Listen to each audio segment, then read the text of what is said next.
You're standing at the gate with your boarding pass in one hand, a slightly too small carry-on in the other, and you can feel the cool, recycled air against bare skin. The airplane hum is low but constant. The cabin lights are harsh and yellow. The window is fogged with a stranger's breath 3 rows back. Your shoes thud on the jetway carpet, and you already imagine being stiff, cold, or sticky by the time the seatbelt sign goes off. If your flight happens to be canceled or delayed, Compensair will help you get compensation for the inconvenience and get your money back without wasting time on red tape. Get a refund for your canceled flight right. That feeling, not knowing whether you dressed for minutes or 10 hours, is exactly why a simple clothing plan matters more than a fancy gadget. Start preparing at home the night before. Check the airline's expected cabin temperature. Some airlines publish a range, the total flight time, and whether you'll be sleeping or walking through connections. Lay out layers on your bed, a soft base layer, a mid layer that traps warmth but breathes, and an outer layer that blocks drafts. Choose footwear you can slip out of easily on long-haul flights, but that still protect your feet in airport bathrooms and security. Pack sensible extras, light socks, a thin scarf, and a foldable pair of slippers or slip-on shoes in your carry-on, so you can adapt once you're inside the aircraft. At the airport, use the restroom after security and change into the shoe that feels best for the flight. If security officials ask you to remove footwear, have the flight shoes or sandals handy to slide on immediately.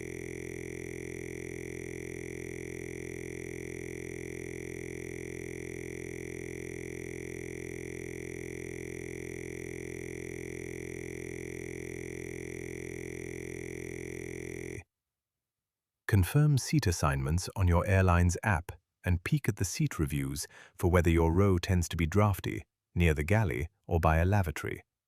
Small seat maps and comments will tell you where the cold spots are. If your flight includes a connection, think about climate differences. A cool connection city can be a shock after a hot departure lounge. Focus on fabrics. Choose natural or technical blends with moisture-wicking and temperature-regulating properties. Cotton might be comfortable in the airport, but it holds moisture and chills you if you sweat and then cool down. Merino wool, synthetic wicking layers, or modal blends are better for long flights because they keep you dry and buffered against temperature swings. Wear a breathable base layer next to the skin, an insulation mid-layer like a light fleece or merino sweater, and a wind-resistant outer shell you can stash under the seat if you don't need it. A light packable jacket with a zipper pocket for your phone and earplugs is a practical choice that doubles as a pillow support. Why this layering rule exists is simple. An airplane cabin is not a single fixed temperature. It's more like a patchwork quilt of microclimates. Think of clothing layers like window blinds. You open and close them to control light and heat. Each layer you add or remove changes how much heat you keep. This is why a 3-layer system works for most people. Base for moisture control, middle for insulation, outer for wind and drafts. The airplane cabin will feel warmer when you're moving or digesting a hot meal, and cooler when you try to sleep.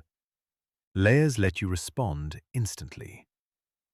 Let's be specific about footwear and legroom. Many travelers choose sneakers or loafers they can loosen during a flight. For long stretches, I recommend slip-on supportive shoes and compression socks. Compression socks reduce swelling and lower the risk of deep vein thrombosis on flights over 4 hours. They're inexpensive and a practical health decision. The cost range for good compression socks is about $12, $40 for decent reusable pairs. Medical-grade compression sleeves cost more. Worst case if you ignore this: significant ankle and foot swelling, big discomfort on arrival, and in rare cases, elevated DVT risk, especially if you have other risk factors.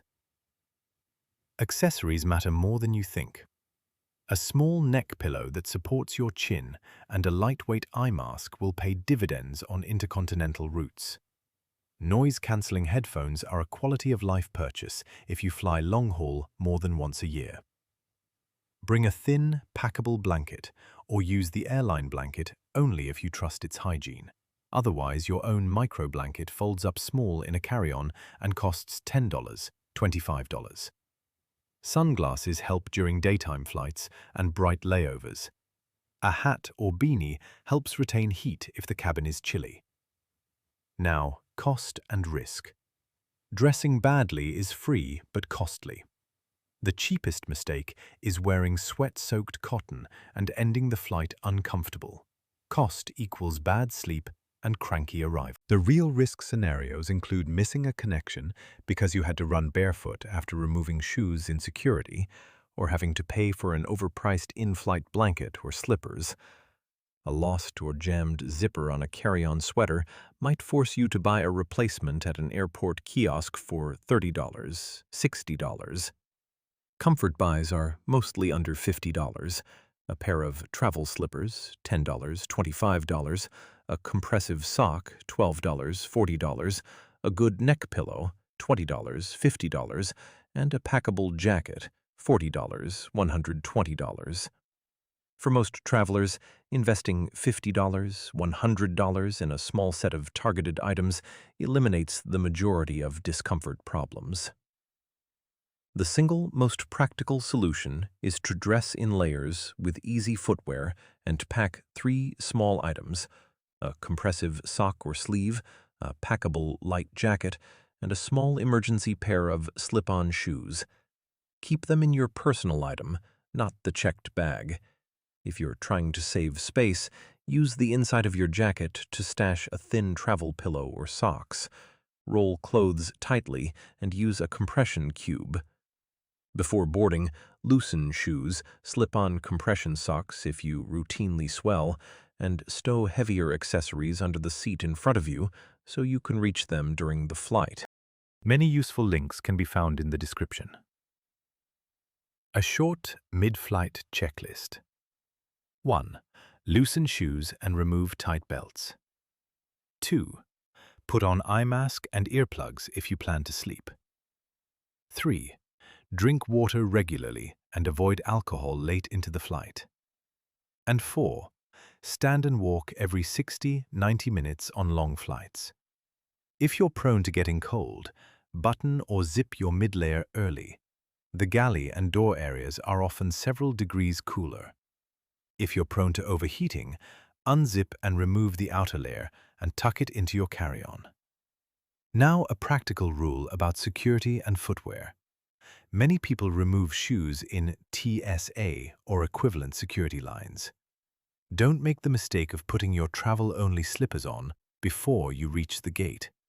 Instead, have them in the top of your carry-on so you can slide them on the moment you're through screening. If you have to remove shoes at security, leave socks on unless instructed otherwise. Barefoot in airport floors is a common source of minor infections and discomfort. A thin, foldable pair of sandals is hygienic, easy to pack, and airport-friendly. Here's the one airline upsell to watch for: premium blanket and pillow bundles, or carry-on to gate-checked claims at boarding. Some carriers will advertise a bundled comfort kit, small blanket, earplugs, pillow, for $10, $30. Most of those items can be bought in advance for less than $20 online. Do not accept an onboard upsell that suggests you'll be denied comfort otherwise. Politely say no and pull your own kit from your bag. Also, beware booking sites that hide seat selection as a separate fee if you think you've already paid for a seat. That charge can be $5, $50, depending on the route. To refuse. Keep a note on your phone with the airline's basic included amenities and show the app or confirmation if a gate agent pushes a paid upgrade you don't want. One everyday analogy: dressing for a long flight is like planning for a layered camping trip where the weather changes at every elevation. You wouldn't hike wearing only a cotton t-shirt if the summit might bring wind and cold. The same goes for a flight that starts hot in a city and ends cool at altitude. Layers let you improvise. Technical fabrics manage moisture the way a good tent keeps you dry while you sleep. Worst case if you ignore these tips: persistent dehydration and swelling, ruined sleep, missed connections, or paying airport shop prices for replacement items. The smart trade-off is obvious. Spend a little on reusable items and you'll avoid repeated discomfort and ad hoc expenses. Final practical tips. Choose a slim, packable coat rather than bulky puffer if you want to save overhead bin space. Prefer shoes that slip on but still have arch support. Keep valuables and comfort items in your personal item under the seat. And store your heaviest jacket on your lap during taxi if the cabin is especially drafty. If you're traveling with medication or compression garments for medical reasons, carry a doctor's note to smooth airport checks. If this has helped you prepare, please subscribe for more practical travel tips and hit like so others find it too. Also, tell me in the comments, are you a layers person or a single sweater believer? I read every reply. Thanks for watching. Dress sensibly, stay flexible, and you'll arrive far more comfortable than you think. Don't forget to like and subscribe the straightforward travel advice.